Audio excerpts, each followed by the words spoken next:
Hay un tipo específico de muerte que ocurre en plena conciencia. No es el cuerpo lo que se detiene, es el deseo.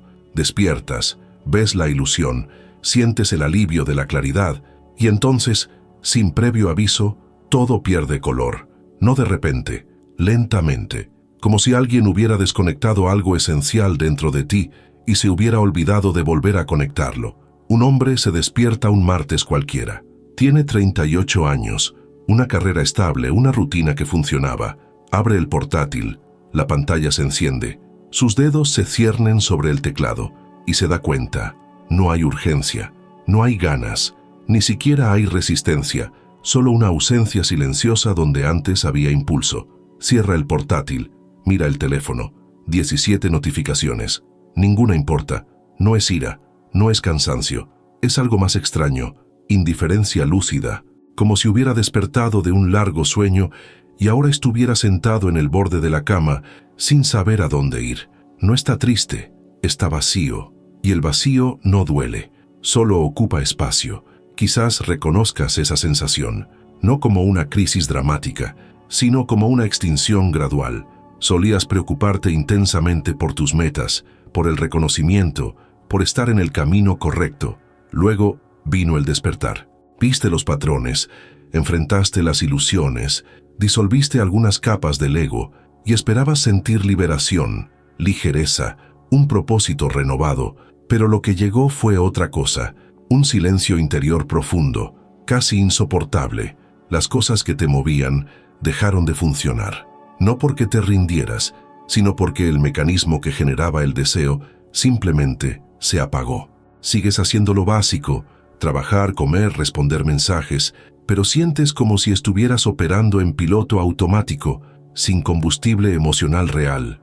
Y la pregunta susurra cada vez más fuerte: ¿por qué me siento muerto ahora que finalmente veo la verdad? Aquí está la brutal paradoja. Nadie te advirtió que despertar podría borrarte. En las promesas espirituales, la conciencia trae pasión renovada, la claridad trae movimiento, la verdad trae vida abundante. Pero en la práctica, para muchos, especialmente los que se sumergen profundamente, los que realmente se enfrentan a la sombra, el despertar no enciende un fuego nuevo, apaga el fuego antiguo y te deja en la oscuridad, esperando algo que aún no ha llegado. No estás deprimido en el sentido clínico, no estás desesperado, solo estás parado, como si hubieras atravesado una puerta y descubierto que al otro lado no hay suelo, solo vacío. Y nadie te enseñó a habitar el vacío sin entrar en pánico. Carl Jung, el psicoanalista que cartografió los territorios más oscuros de la psique humana, predijo exactamente eso. Sabía que la conciencia sin colapso es falsa conciencia, que ver la ilusión no es el final del viaje, sino el comienzo de una muerte psicológica necesaria. Advirtió: cuando lo inconsciente se vuelve consciente, la estructura de significado del ego se derrumba. Y sin esa estructura, la motivación desaparece. No porque hayas fracasado, sino porque la motivación que tenías era combustible egoico, y el ego, cuando se expone, no sobrevive intacto. Jung lo llamó enantiodromía, el movimiento inevitable hacia lo opuesto. Estabas lleno de deseo, ahora estás vacío. Corrías tras el sentido, ahora te sientas en silencio. Y ese silencio no es un fracaso, es una reconfiguración. Pero, ¿qué es exactamente lo que muere cuando despertamos? ¿Y por qué nadie habla del tiempo que lleva que algo nuevo nazca? Esperabas que despertar fuera como encender una luz, claridad instantánea, propósito renovado, energía vital fluyendo libremente después de años atrapada en patrones inconscientes. Leíste los libros adecuados, hiciste el trabajo interno, te enfrentaste a las sombras, y entonces sucedió. Lo viste. Viste los patrones repetitivos, las máscaras que usabas, los juegos que jugabas sin saberlo. Viste la ilusión. Y por un momento, tal vez unos días o semanas, hubo poder en eso. Una sensación de libertad vertiginosa, como si hubieras arrancado cadenas invisibles que siempre habían estado allí. Pero entonces, algo extraño comenzó a suceder. O mejor dicho, algo dejó de suceder. Las cosas que solían motivarte, proyectos ambiciosos, metas profesionales, la necesidad de demostrar tu valía, incluso relaciones que antes parecían esenciales, comenzaron a perder color, no de golpe. Fue gradual, como si alguien estuviera bajando el volumen de tu vida en incrementos tan pequeños que apenas lo notabas, hasta que un día te despertaste y te diste cuenta, no hay sonido, no hay deseo, no hay esa inquietud familiar que te empujaba hacia adelante, incluso cuando no sabías a dónde ibas. Y lo más desconcertante es que no vino acompañado de desesperación. No estabas llorando en el suelo, paralizado por una profunda tristeza. Estabas simplemente parado, sentado en el borde de la cama, mirando el día que se abría ante ti y sin sentir absolutamente nada, ni ansiedad, ni emoción, ni miedo. Solo una indiferencia lúcida que asustaba más que cualquier emoción intensa, porque cuando sentías algo, al menos sabías que estabas vivo. Ahora solo había ese profundo silencio interno, ese vacío que no dolía, pero que ocupaba todo el espacio donde antes había movimiento. Quizás intentaste obligarte a volver a la acción. Abriste el ordenador, cogiste el teléfono, hiciste listas de tareas y te diste cuenta de que podías hacer lo básico: responder correos electrónicos, mantener las apariencias, cumplir con tus obligaciones. Pero era como si estuvieras funcionando en piloto automático.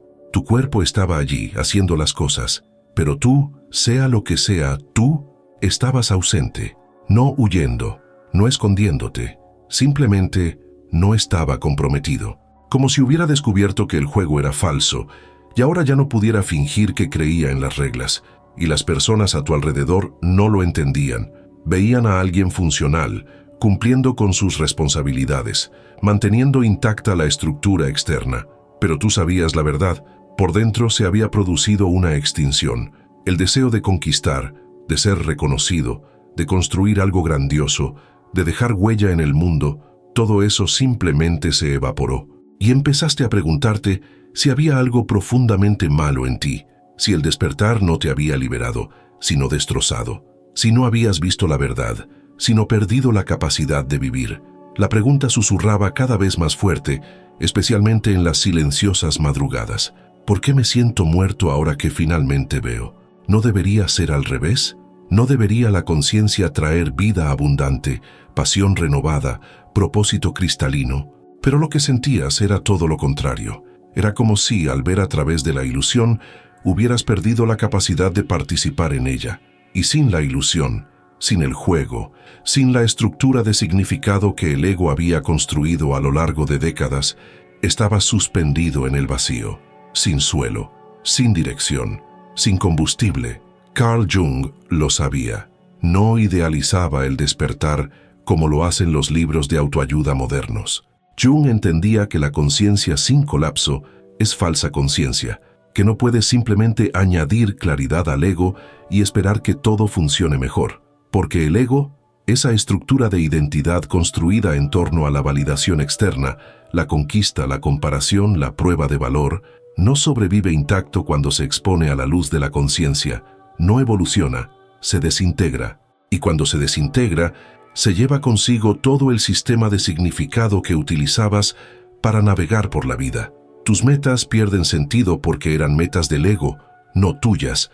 Tus ambiciones se marchitan porque se basaban en demostrar algo a alguien, no en expresar algo verdadero. Tus relaciones parecen vacías porque se construyeron en torno a máscaras, y ahora que las máscaras han caído, ya no sabes quién eres ni cómo conectar. Pero aquí está lo que nadie te ha dicho. Esta muerte no es opcional. Es el diseño del proceso.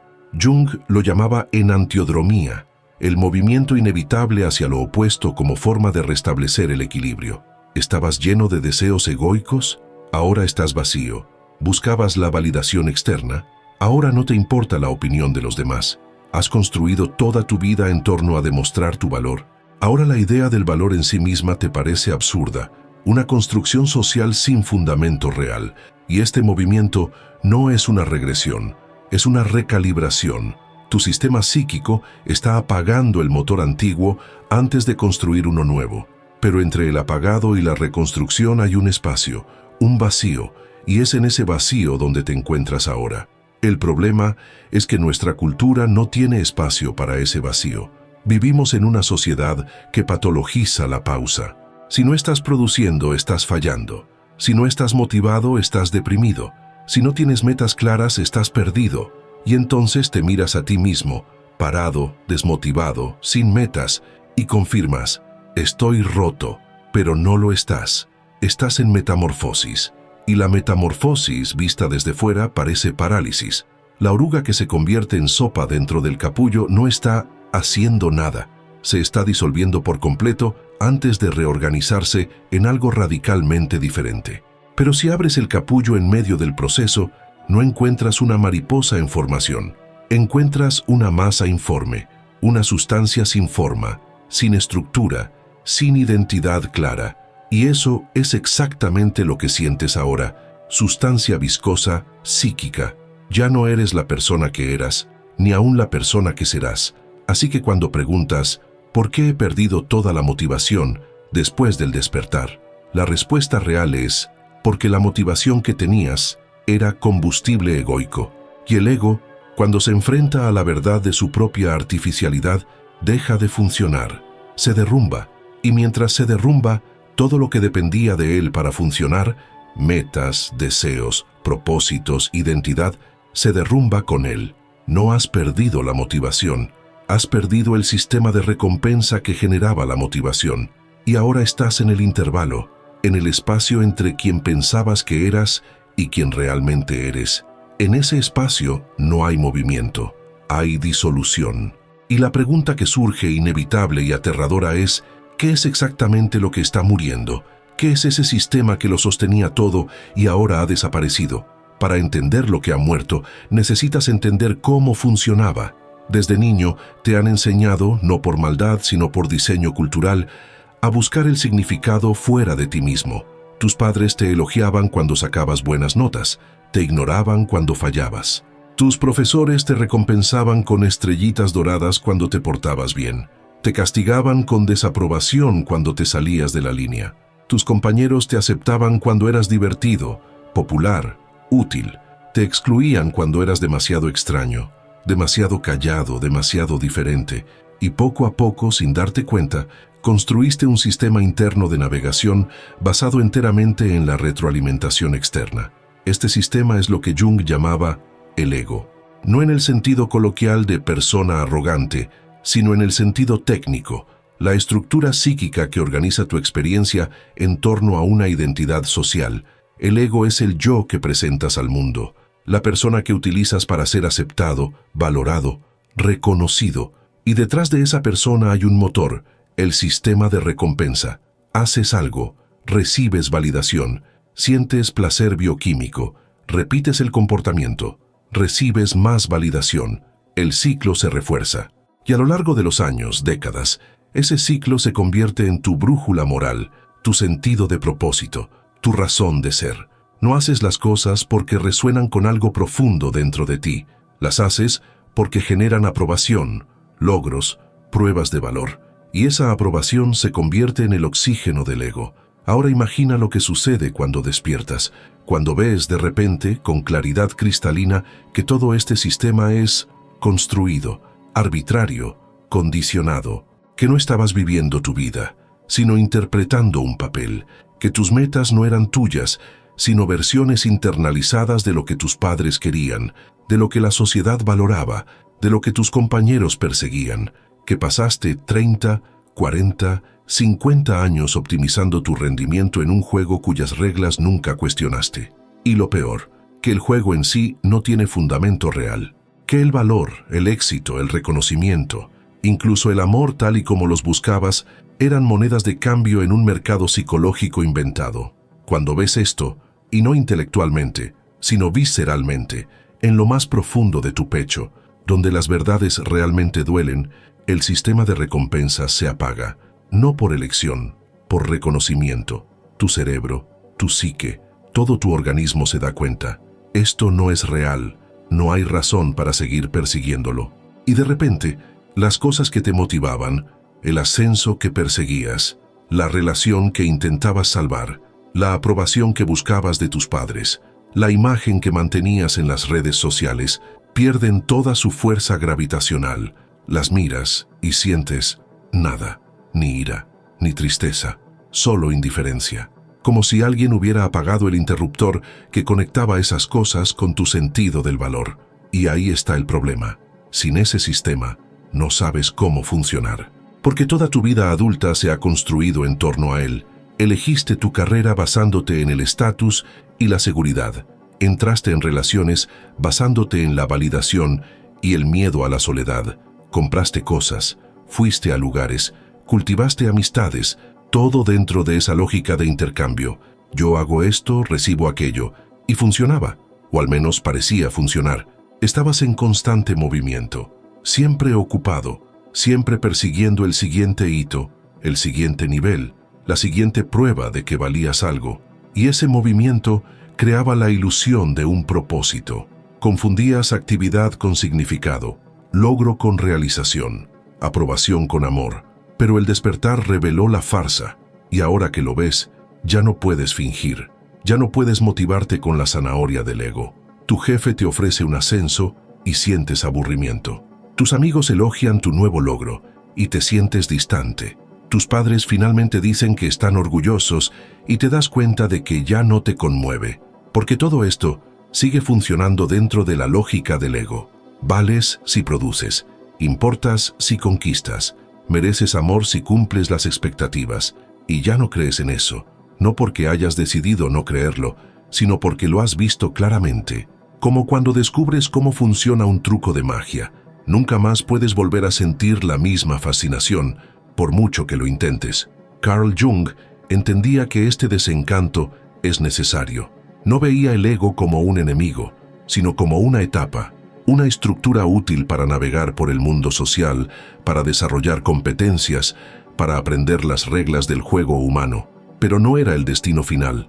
Para Jung, el objetivo de la vida no era fortalecer el ego, sino trascenderlo, integrarlo en algo más grande, el ser. Y el viaje del ego hacia el ser, lo que Jung llamaba individuación, exigía una muerte simbólica, pero no menos real. El ego tenía que colapsar para que el ser pudiera emerger, y durante ese colapso, todo lo que dependía del ego para funcionar entraba en crisis. Pero aquí está la parte que nadie te explica claramente. El ego no muere de una vez, se desintegra por fases. Primero, pierdes la motivación por los objetivos externos, carrera, estatus, logros materiales. Luego, pierdes el apego a las identidades sociales. Soy exitoso, soy un buen hijo, soy una persona confiable. Después, incluso pierdes la necesidad de coherencia narrativa, la historia que cuentas sobre quién eres y por qué tu vida tiene sentido. Y cada fase de esta desintegración parece una pequeña muerte, porque lo es. Estás muriendo para las versiones antiguas de ti mismo. Y la muerte, aunque sea simbólica, duele, no con un dolor agudo, sino con ausencia, con vacío, con la desconcertante sensación de que algo esencial ha sido arrancado y aún no se ha puesto nada en su lugar. Entonces, cuando te preguntas, ¿por qué no consigo motivarme para nada? La respuesta técnica es, porque tu sistema de recompensa egoico se ha derrumbado. Y la respuesta más profunda es, porque estás entre motores. El motor antiguo, validación externa, conquista, prueba de valor, se ha apagado. El nuevo motor, impulso del ser, expresión auténtica, resonancia interna, aún no se ha encendido, y en ese intervalo estás a la deriva, sin brújula, sin combustible, sin una dirección clara. Jung diría, estás exactamente donde debes estar, en el vacío fértil, en el útero psicológico donde puede gestarse algo radicalmente nuevo, pero no se siente fértil, se siente estéril, se siente muerto. Y la pregunta que no quiere callar es, ¿cuánto tiempo dura esto? ¿Cuándo llega el nuevo combustible? O peor aún, ¿y si no llega? ¿Y si este vacío es permanente? ¿Y si cambiaste la cómoda ilusión por una árida verdad, y ahora estás condenado a vivir sin deseo, sin propósito, sin esa chispa que hace que la vida valga la pena? Esa es la pregunta que te atormenta en las madrugadas, y la respuesta no llega, porque estás en medio del proceso, y el medio es, por definición, incierto, indefinido, invisible para quien está dentro de él, pero hay algo operando en ese vacío que aún no reconoces, algo ancestral, algo que no se mueve por metas o validación externa, algo que Jung llamaba el yo, y que no es una idea, un concepto o una creencia, sino una fuerza viva, Y esa fuerza está trabajando en ti ahora, mientras piensas que no está pasando nada, mientras te juzgas por estar estancado, mientras te preguntas si estás roto. Está disolviendo viejas estructuras, está preparando el terreno, te está reconstruyendo de dentro hacia afuera, célula a célula, creencia a creencia, pero no en el tiempo del ego, en el tiempo del alma, y el alma no tiene prisa. Hay una diferencia fundamental entre el vacío patológico y el vacío sagrado. El primero es depresión clínica, ausencia de placer, desesperanza instalada, incapacidad de sentir nada más que pesadez. El segundo es disolución consciente. Sientes el vacío, reconoces su presencia, pero hay algo extraño en él, una cualidad de espera, de potencial no realizado, como si algo se estuviera preparando en las profundidades mientras la superficie permanece tranquila. Carl Jung no solo reconocía esta diferencia, sino que insistía en que confundirlas era uno de los mayores errores de la psicología moderna. Porque tratar el vacío sagrado como una enfermedad es interrumpir un proceso de curación que está ocurriendo precisamente a través de ese vacío. Jung observó que la psique humana funciona mediante movimientos pendulares. Cuando vas demasiado lejos en una dirección, el inconsciente inicia automáticamente un movimiento compensatorio en la dirección opuesta. Él llamaba a esto enantiodromía, un principio extraído de Heráclito, filósofo griego que entendía que todas las cosas eventualmente se transforman en sus opuestos como una forma de mantener el equilibrio dinámico. El día se convierte en noche, la juventud se convierte en vejez, el deseo intenso eventualmente se convierte en saciedad, y en el contexto del despertar, la actividad frenética del ego eventualmente se convierte en la quietud del ser, no como castigo, como corrección. Tu sistema psíquico estaba desequilibrado, todo el peso se inclinaba hacia el ego, el rendimiento, la búsqueda externa, y ahora el péndulo se balancea violentamente hacia el otro lado. Vacío, quietud, ausencia de deseo. No porque hayas fallado, sino porque el equilibrio exige esa compensación. El problema es que nuestra cultura no honra ese movimiento. Vivimos en una civilización que solo valora un lado del péndulo, la acción, la producción, el crecimiento visible, el movimiento constante hacia adelante. La pausa se ve como debilidad, el silencio como depresión, el vacío como fracaso. Y entonces, cuando entras en ese espacio de enantiodromia, cuando tu sistema psíquico se desacelera naturalmente después de décadas de aceleración forzada, te bombardean con mensajes que dicen: esto no es normal, arregla esto, vuelve al juego. Tus amigos te sugieren terapia, tu familia se preocupa, tú mismo empiezas a preguntarte si no deberías estar tomando medicación, y tal vez deberías. No estoy idealizando el sufrimiento ni desaconsejando la ayuda profesional, pero estoy diciendo que hay una diferencia entre la depresión que necesita intervención y la muerte del ego que necesita espacio. Y nuestra cultura no te enseña a diferenciar. Las culturas antiguas lo sabían. Tenían rituales de transición, periodos de aislamiento, fases de silencio obligatorio.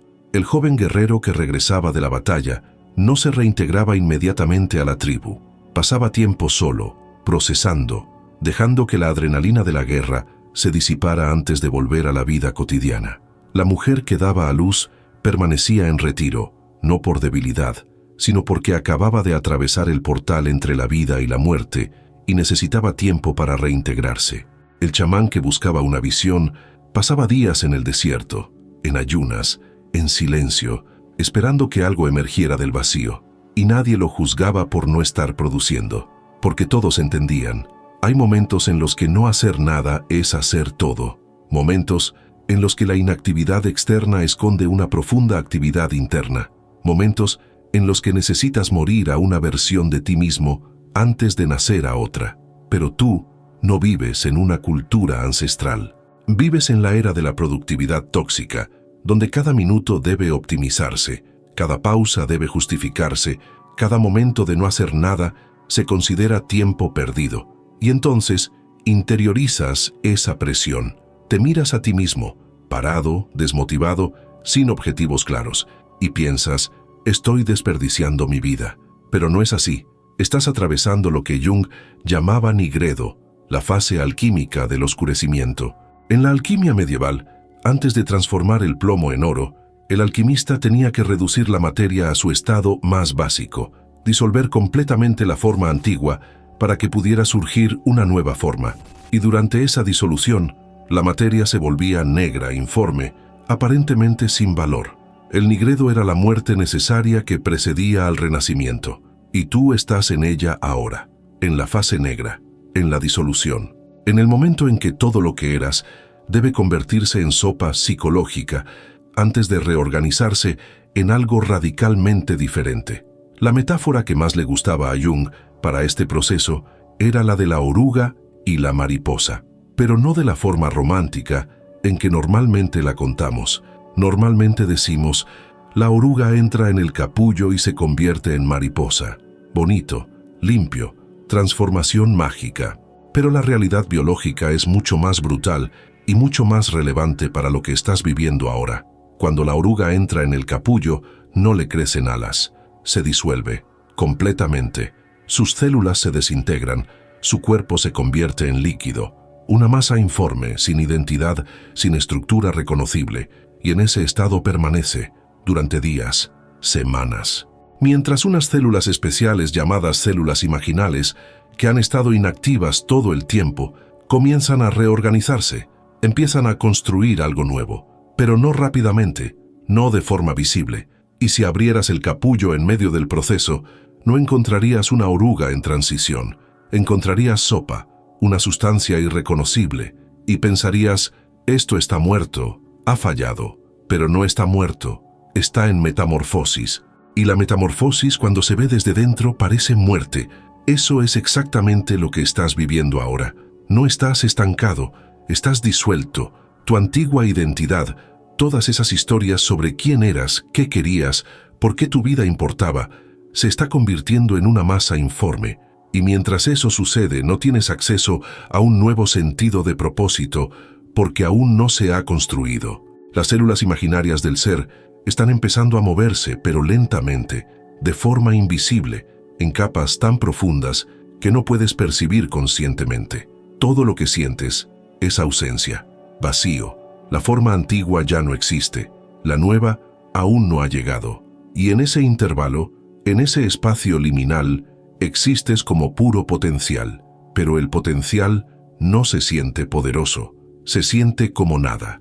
Carl Jung diría, esa nada es sagrada, no porque sea cómoda, sino porque es necesaria. No puedes saltarte esta fase, no puedes acelerarla, no puedes forzar la emergencia de lo nuevo antes de que lo viejo se haya disuelto por completo. Y tu ego odia eso. Tu ego quiere acción, quiere claridad, quiere un plan de 5 pasos para salir del vacío y volver a tomar el control. Pero el ser no funciona así. El ser no opera en un cronograma lineal, no responde a la fuerza de voluntad, no se apresura porque tú estés impaciente. El ser trabaja en tiempo mítico, tiempo del alma, tiempo que no se puede medir en meses o años, sino solo en transformación completa. Y mientras trabaja, tu única tarea es no interferir, no juzgar, no intentar arreglar lo que no está roto, solo ser testigo, sentir, permitir que el proceso se desarrolle a su propio ritmo. Pero hay algo que debe suceder en ese vacío para que sea verdaderamente fértil, algo que la mayoría de las personas evitan a toda costa, algo que Jung consideraba absolutamente esencial y que la espiritualidad moderna a menudo ignora. Debes enfrentar lo que está enterrado, porque ese vacío no es solo ausencia, es espacio. Y cuando finalmente hay espacio, cuando ya no estás corriendo, actuando, distrayéndote con logros externos, todo lo que has reprimido comienza a aflorar. Recuerdos que has evitado, emociones que has sofocado, partes de ti mismo que has rechazado porque no encajaban en la persona que has construido. Y aquí es donde comienza el verdadero trabajo, no en el despertar en sí, sino en lo que el despertar revela cuando la distracción deja de funcionar. Hay una voz en tu cabeza, la conoces, habla en un tono específico, medio autoritario, medio preocupado, completamente intransigente, y dice cosas como, no puedes quedarte quieto así, estás perdiendo el tiempo, deberías estar haciendo algo productivo, La gente pensará que eres un vago, te arrepentirás más tarde. Y lo más extraño, incluso después del despertar, incluso después de ver a través de la ilusión del ego, incluso después de reconocer que la validación externa es una trampa, esa voz continúa, quizás no con la misma fuerza, pero continúa, como un fantasma que no sabe que ha muerto, como un programa que sigue ejecutándose en segundo plano, incluso después de haber apagado el ordenador. Carl Jung llamaría a esa voz super-yo, pero no solo en el sentido freudiano de instancia moral. Jung entendía el super-yo como el repositorio de todas las voces internalizadas de tu infancia, tus padres, tus profesores, tu cultura, todas esas figuras de autoridad que te enseñaron lo que era correcto e incorrecto, aceptable e inaceptable, valioso y sin valor. Y tú absorbiste esas voces, no porque quisieras, sino porque lo necesitabas. Los niños no tienen un filtro crítico desarrollado. Cuando un adulto dice, solo vales si produces, un niño no piensa, esa es una opinión cuestionable. Un niño piensa, así es como funciona el mundo, y lo interioriza como una verdad absoluta, como una ley natural, como una condición de existencia. Y ahora, décadas después, aunque intelectualmente reconozcas que la productividad no define el valor humano, aunque sepas que el descanso es necesario, aunque hayas leído todos los libros sobre autocompasión y presencia, esa voz sigue exigiéndote, sigue diciendo que deberías estar haciendo más, sigue generando culpa cada vez que simplemente existes sin producir.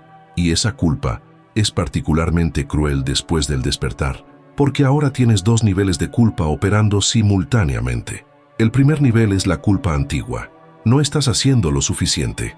El segundo nivel, más sutil y más destructivo, es la culpa espiritual. ¿Has despertado y aún no has logrado liberarte de esto? ¿Aún sientes culpa? Entonces tu despertar no fue real. Esta culpa en capas es lo que mantiene a muchas personas atrapadas en el vacío por tiempo indefinido. No el vacío en sí, sino la culpa de estar en el vacío. No la falta de motivación, sino la vergüenza de no tener motivación.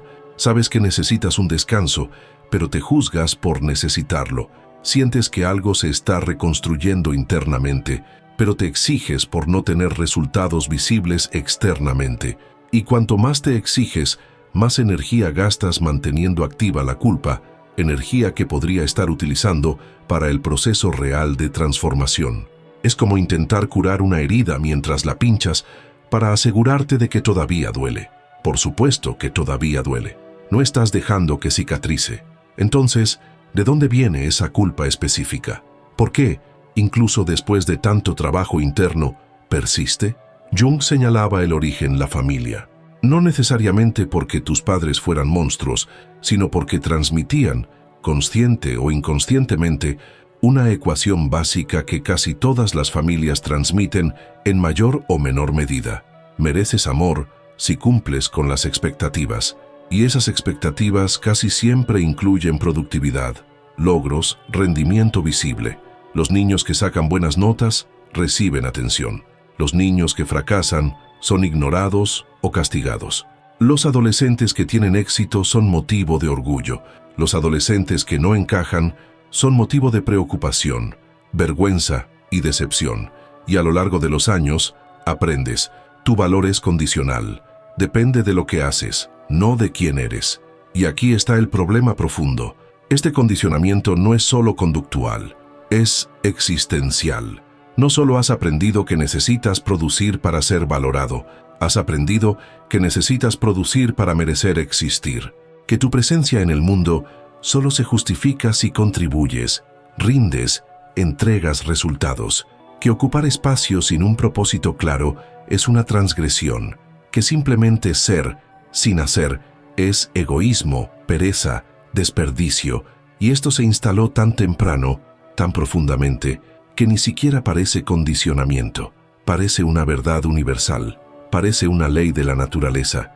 E incluso cuando despiertas, incluso cuando ves a través de tantas ilusiones, esto permanece, oculto, operando, generando culpa cada vez que dejas de hacer.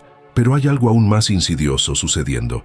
Esta culpa no es solo sobre productividad, es sobre control. Mientras sientes culpa, mientras te exiges, mientras juzgas tu pausa como un fracaso, mantienes activo el ego, mantienes la ilusión de que estás en control del proceso. Porque si logras obligarte a volver a la acción a través de la culpa, si logras motivarte a través de la autocrítica, entonces demuestras que todavía estás al mando, que todavía estás en control, que despertar no disolvió tu sentido de agencia, y eso es tentador. Porque la alternativa, soltar el control por completo, confiar en que algo más grande está operando, aceptar que no puedes forzar tu propio renacimiento, es aterradora, es rendirse. Y el ego interpreta la rendición como la muerte. Carl Jung lo veía claramente en sus pacientes. Muchos de ellos llegaban después de experiencias profundas de apertura espiritual o crisis existenciales, y casi todos traían la misma culpa. ¿Por qué aún no he podido recomponerme? ¿Por qué aún me siento perdido? Han pasado meses, han pasado años, y aún no he recuperado mi vida. Y Jung decía, no estás tratando de recuperar tu vida, estás intentando recuperar el control. Y mientras intentas controlar el proceso de individuación, lo bloqueas. Porque la individuación no es algo que tú haces, es algo que ocurre a través de ti cuando finalmente dejas de intentar gestionarlo, cuando finalmente aceptas que no sabes lo que vendrá después, cuando finalmente sueltas la necesidad de tener un plan, un calendario, un mapa claro. Y eso, para el ego, es la muerte, pero para el ser, es el nacimiento. Y si necesitas que te recuerden algo en este momento específico de tu viaje, es esto. No vas retrasado. No lo estás haciendo mal. No estás fallando en despertar porque aún sientes culpa, porque aún estás estancado, porque aún no has encontrado un nuevo propósito. Estás exactamente donde necesitas estar, en la transición, en el intervalo, en el espacio entre lo que fue y lo que será. Y la culpa es solo el último truco del ego tratando de retomar el control. No tienes que luchar contra ella. No tienes que deshacerte de ella con fuerza de voluntad, solo tienes que reconocerla por lo que es, el eco de un antiguo condicionamiento, una voz que no es la tuya, un programa que sigue funcionando incluso después de que hayas apagado la máquina. Y cuando la reconoces, cuando la ves claramente sin identificarte con ella, ocurre algo extraño, pierde fuerza, no desaparece, pero deja de controlarte. Y en el espacio que ocupaba, algo más silencioso, más profundo, comienza a moverse. Ese algo es el impulso del ser. No es la motivación del ego que exige y empuja.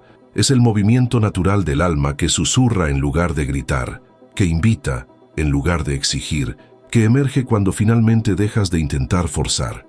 Y eso es de lo que tenemos que hablar ahora. Cómo reconocer cuándo empieza a despertar ese nuevo combustible. Cómo diferenciar el impulso verdadero del ego disfrazado que intenta volver al juego. Cómo saber si realmente estás empezando a vivir desde el ser o si solo estás recayendo en viejos patrones con un nuevo ropaje espiritual. Hay una confusión peligrosa que hay que aclarar antes de continuar. Porque puedo pasarme todo este vídeo hablando del vacío sagrado, la disolución necesaria, la muerte del ego como portal de transformación, y tú puedes estar escuchando esto mientras en realidad estás clínicamente deprimido y necesitas intervención profesional. Y si ese es el caso, romantizar tu sufrimiento como un viaje espiritual puede ser no solo inútil, sino peligroso. Así que seamos precisos.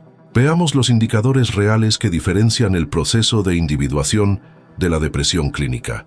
No para diagnosticar, eso requiere un profesional cualificado, sino para darte puntos de referencia que te ayuden a entender lo que te está pasando. La depresión clínica tiene características específicas. No es solo una profunda tristeza o falta de motivación. Es un cambio neurobiológico que afecta a tu capacidad para sentir placer, conectar emocionalmente e imaginar un futuro que merezca la pena.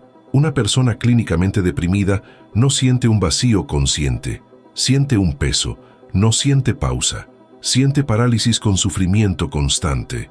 No solo pierde interés en los objetivos egoístas, pierde interés en todo, en cosas que realmente amaba, en personas que le importaban, incluso en actividades básicas de autocuidado. La comida pierde sabor, la música pierde efecto, la conexión humana se convierte en una carga, y junto con eso, Hay pensamientos recurrentes de desesperanza. Nada va a mejorar. Siempre me voy a sentir así. No hay salida. Y en casos graves, pensamientos sobre no querer seguir viviendo. Si te reconoces en esta descripción, si no es solo una falta de motivación, sino una presencia de desesperanza, si no es solo un vacío, sino un dolor constante, si no es solo una pausa, sino una parálisis que te impide realizar funciones básicas, entonces lo que estás viviendo probablemente no sea solo una muerte egoica, y no hay nada de qué avergonzarse. La depresión es una condición médica, no una debilidad de carácter, y el despertar espiritual no te hace inmune a ella. De hecho, a veces el despertar puede revelar una depresión que estaba enmascarada por logros externos, por una actividad frenética, por mecanismos de evasión que te mantenían funcionando en la superficie mientras algo enfermaba en las profundidades. Y cuando esos mecanismos dejan de funcionar, cuando finalmente te detienes, la depresión que estaba ahí todo el tiempo se hace visible. Y eso no significa que tu despertar fuera falso. Significa que reveló algo que necesita atención profesional. La muerte del ego, por otro lado, tiene una cualidad diferente. Hay vacío, sí. Hay una ausencia de motivación para los antiguos objetivos, sí. Pero también hay claridad. Sabes por qué has perdido el interés, por qué has visto a través de la ilusión, porque has reconocido la artificialidad del juego, porque ya no puedes fingir que esas cosas importan. No es una confusión nebulosa, es un reconocimiento claro.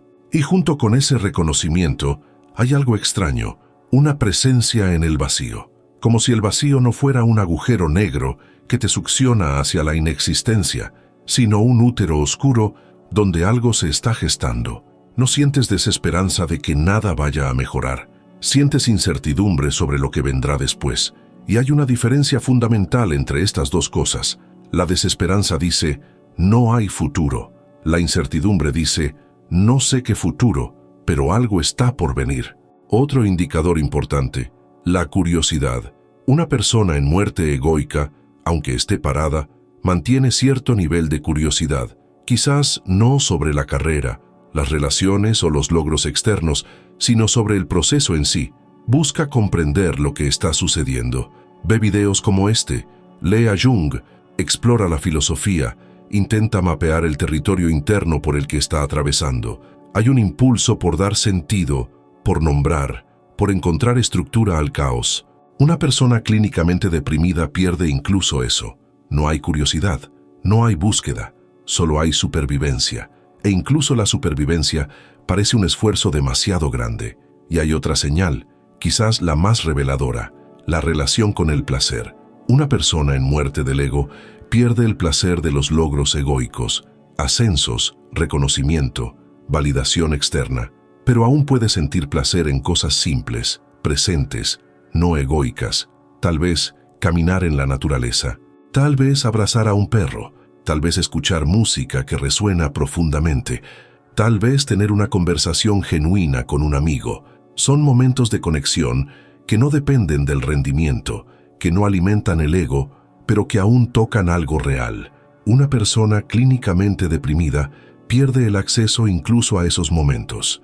Todo se vuelve gris, uniforme, sin textura emocional, y eso es una señal neurobiológica, no espiritual. Entonces, si estás leyendo estas indicaciones y te das cuenta de que tu experiencia se parece más a la depresión que a la muerte del ego, ¿qué haces?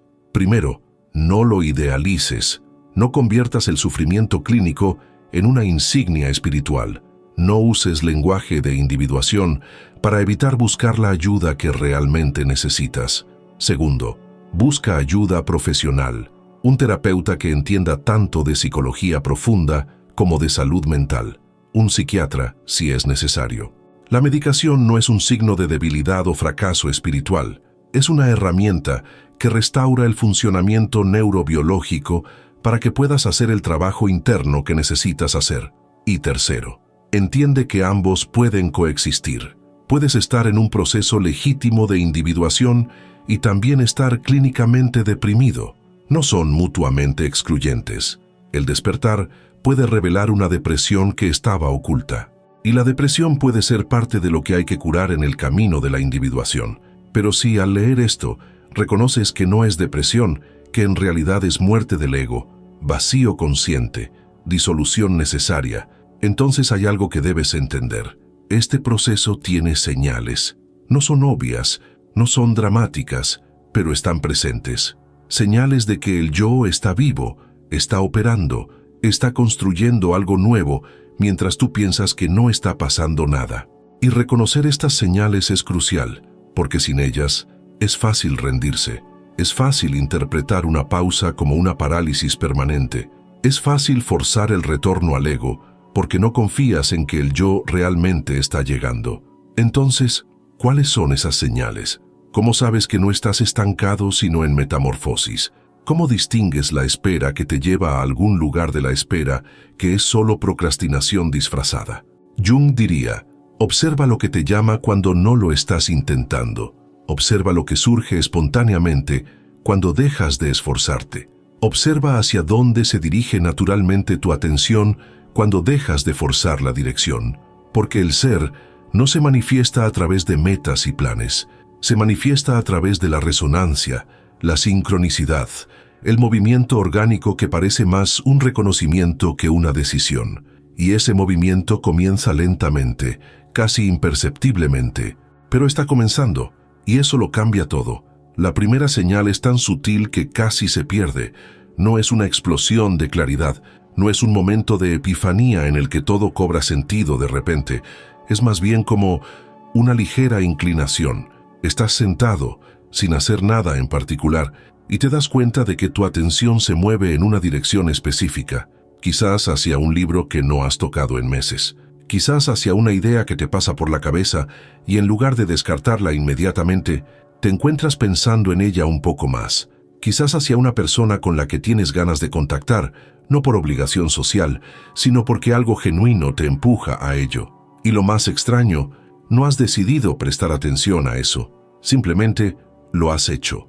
Como si algo dentro de ti se hubiera despertado sin que te dieras cuenta y hubiera empezado a susurrar preferencias que no se construyen, sino que se sienten. Esto es radicalmente diferente de la motivación egoísta. Cuando el ego te motiva, siempre hay un cálculo involucrado. Si hago esto, conseguiré aquello. Si no lo hago, perderé esto otro. Hay una recompensa esperada.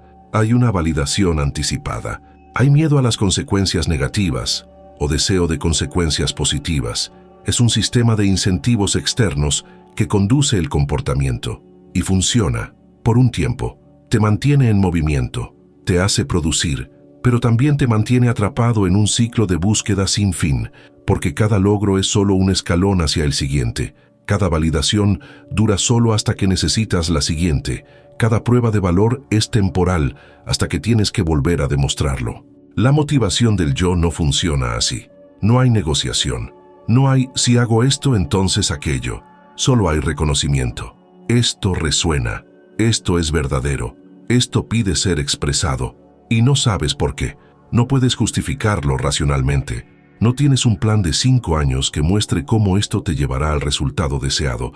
Solo sabes que cuando prestas atención en esa dirección, algo dentro de ti se relaja, como si estuvieras alineado con una corriente subterránea que siempre ha estado ahí, pero que nunca habías sentido porque estabas demasiado ocupado nadando contra ella.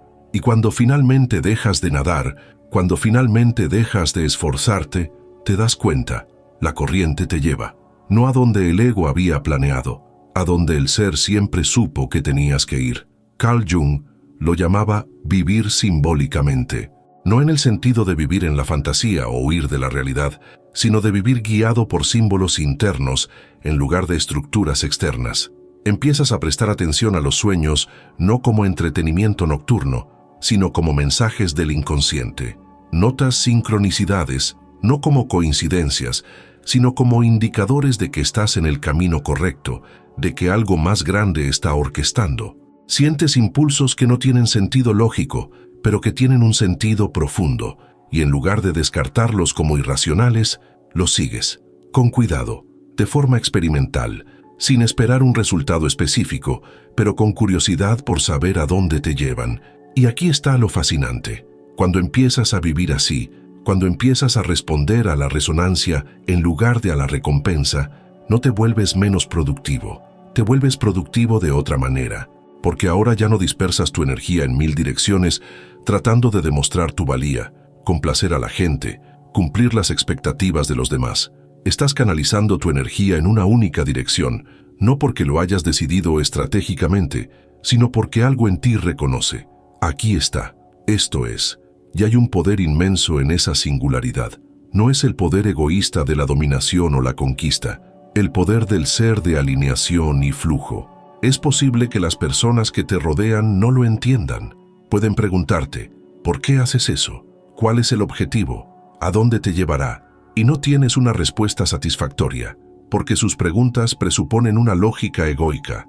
Hacer algo para llegar a algún lugar, construir algo para demostrar algo, pero ya no estás en esa lógica. Estás en una lógica diferente, más antigua, donde hacer algo es expresión, no estrategia. Donde crear es la respiración del alma, no la construcción de un portafolio. Donde conectarse genuinamente con una persona es un fin en sí mismo, no un medio para crear una red de contactos útiles. Y esto confunde a las personas que aún operan desde el ego, porque para ellas todo debe tener un propósito utilitario. Pero tú has descubierto que hay un propósito más profundo que la utilidad, la autenticidad. Pero seamos honestos sobre algo de lo que nadie habla. Esta transición no es lineal. No te despiertas un día completamente alineado con el ser y nunca más vuelves al ego. No funciona así. Hay una oscilación constante. Días en los que sientes una clara resonancia y la sigues con confianza. Días en los que entras en pánico, crees que te estás engañando, intentas forzar el retorno a la planificación del ego porque al menos allí había una sensación de control. Días en los que dudas si ese sutil impulso es real o si solo estás procrastinando disfrazado de espiritualidad. Y todo eso es normal, es de esperar, es parte del proceso, porque el ego no muere de golpe, resiste, vuelve, intenta reconquistar territorio, y cada vez que vuelve, tienes una elección: volver a comprometerte con él, o ser testigo y volver a la resonancia. Jung veía esta oscilación como una danza necesaria. El ego y el ser no son enemigos, son socios en constante negociación. El ego aporta la capacidad de funcionar en el mundo, de tener límites, de tomar decisiones prácticas. El ser aporta una dirección profunda, un sentido trascendente, una conexión con algo más grande que la personalidad individual. Y una persona individualizada no es aquella que ha matado al ego, es aquella que ha logrado poner el ego al servicio del ser. Donde el ego ya no es el director de la orquesta, sino un músico talentoso dentro de ella. Importante, necesario, pero sin el control de la música que se está tocando. Y cuando logras hacer eso, cuando logras usar la estructura del ego para manifestar el impulso del ser, algo cambia en la calidad de tu presencia en el mundo. Sigues trabajando, pero el trabajo ya no es un intento de demostrar tu valor. Es la expresión de algo que necesita ser expresado. Sigues relacionándote, pero las relaciones ya no son transacciones de validación mutua. Son encuentros entre almas que reconocen algo verdadero la una en la otra. Sigues teniendo ambiciones, pero las ambiciones ya no se tratan de ser mejor que los demás o de llegar a algún lugar que finalmente te haga sentir suficiente. Se tratan de devoción, devoción a la verdad, a la belleza, a algo que sientes que vale la pena servir, no porque te traerá recompensa, sino porque es correcto en sí mismo. Y sí, esto suena idealista, suena demasiado bonito para ser verdad, pero no es ideal, es real, lo reconoces cuando lo ves. Conoces a personas que operan desde ese lugar, no muchas, pero las hay. Son las que tienen una presencia diferente, no intentan impresionar, no están actuando, no están demostrando nada, pero hay algo en ellas que reconoces como auténtico, como completo, como si hubieran encontrado la manera de estar en el mundo sin perderse en él. Y lo que no sabías antes, pero ahora estás empezando a entender, es que no nacieron así. Atravesaron el mismo vacío que tú estás atravesando. Perdieron la misma motivación que tú perdiste. Sintieron el mismo miedo de que nada volvería. Pero permanecieron en el vacío el tiempo suficiente para que surgiera algo nuevo. Y ahora viven con un combustible diferente. Y tú también puedes. Entonces, ¿qué ha cambiado realmente? Si alguien te pregunta, ¿Cuál es la diferencia práctica entre vivir del ego y vivir del ser? ¿Qué respondes? Porque desde fuera no es obvio. La persona que vive del ser sigue yendo al trabajo, pagando facturas, ocupándose de sus responsabilidades. Desde fuera puede parecer exactamente lo mismo, pero desde dentro es como si hubieras cambiado el motor del coche mientras sigues conduciendo. La trayectoria puede parecer similar, pero la fuerza que te mueve es completamente diferente. Y lo sientes en cada célula. La diferencia más tangible está en las preguntas que te haces. Cuando el ego conducía, te preguntabas, ¿qué debería hacer? ¿Cómo debería vivir? ¿Qué esperan los demás de mí? ¿Cómo demuestro que valgo algo? Ahora las preguntas han cambiado. ¿Qué me llama? ¿Qué resuena profundamente? ¿Hacia dónde me lleva la vida aunque no entienda por qué? ¿Qué es verdadero para mí, aunque no tenga sentido para nadie más? Y este cambio de preguntas lo altera todo, porque ahora ya no estás tratando de encajar en un molde preexistente, estás descubriendo el molde que siempre ha sido tuyo, pero que estaba oculto bajo capas de condicionamiento. Y eso tiene consecuencias prácticas. Empiezas a decir que no a la defensiva, no con ira, solo con claridad. Esto no me resuena, esto no es mío, y por primera vez en tu vida no te sientes culpable por ello. No necesitas justificarlo exhaustivamente, no necesitas convencer al otro de que tú no es válido. Simplemente sabes que lo es, y eso es suficiente. Y la gente reacciona de diferentes maneras. Algunos se sienten confundidos, pero si siempre lo hacías, ¿por qué has dejado de hacerlo? Otros se sienten incómodos. Tú no les expone que ellos también podrían decir no, pero no se lo permiten. Y unos pocos reconocen algo en ese no y lo respetan. Estos últimos son los que se quedan. El resto se aleja de forma natural y tú lo permites, porque finalmente has comprendido que mantener relaciones que no son auténticas por miedo a la soledad es una forma de soledad mucho peor que estar solo. También empiezas a hacer cosas sin público. Esto es un indicador crucial. Cuando el ego mandaba, solo hacías cosas que pudieran ser vistas, validadas, reconocidas. Incluso tus momentos creativos eran consciente o inconscientemente performativos. ¿Cómo se recibirá esto? ¿Cómo me hace parecer? ¿Me dará reconocimiento?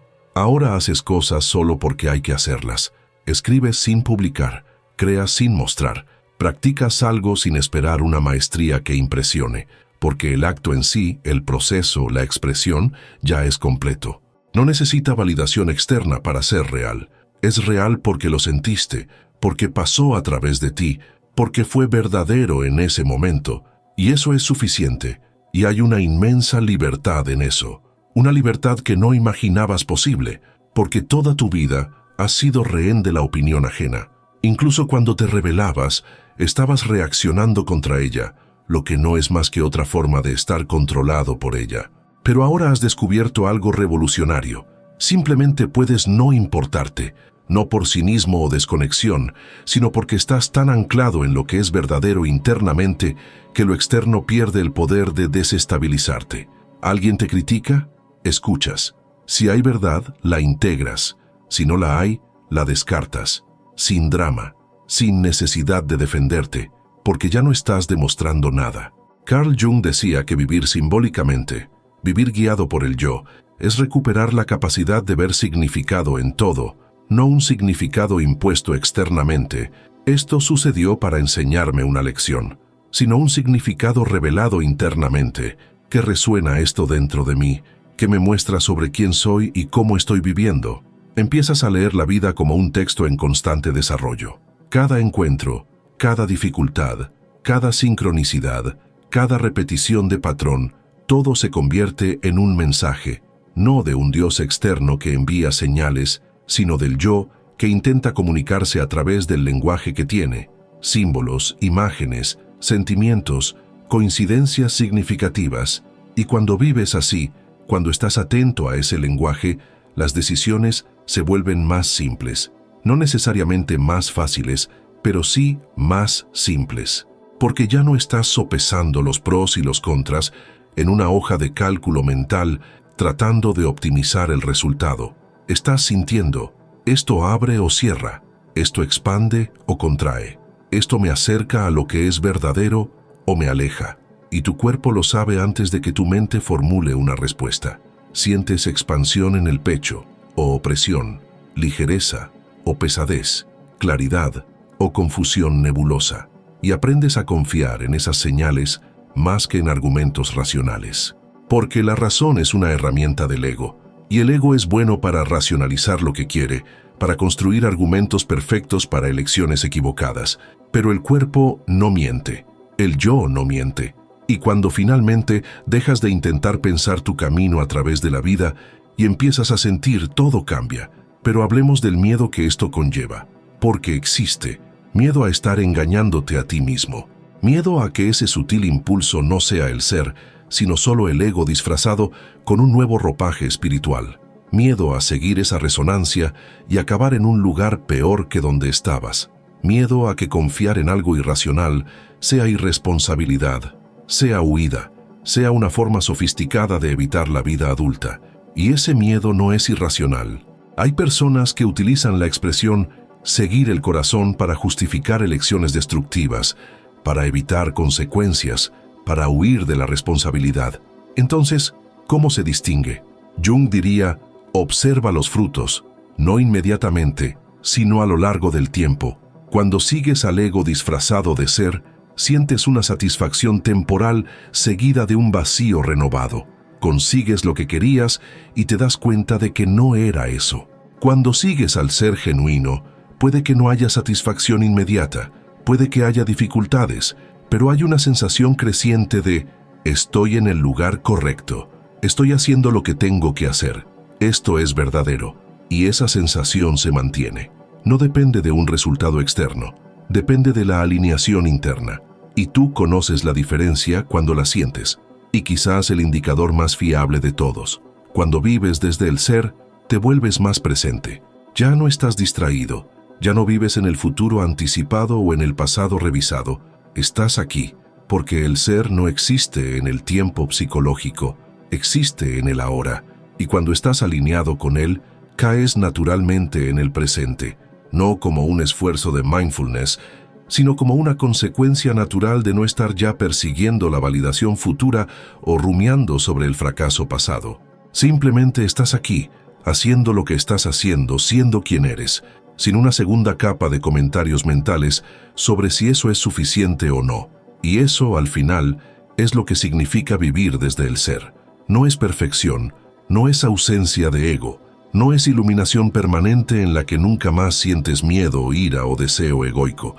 Es la capacidad de volver, de reconocer cuándo te has desviado del centro y volver, de darte cuenta de cuándo el ego ha vuelto a tomar el control y con amabilidad, sin juzgar, reorientarte.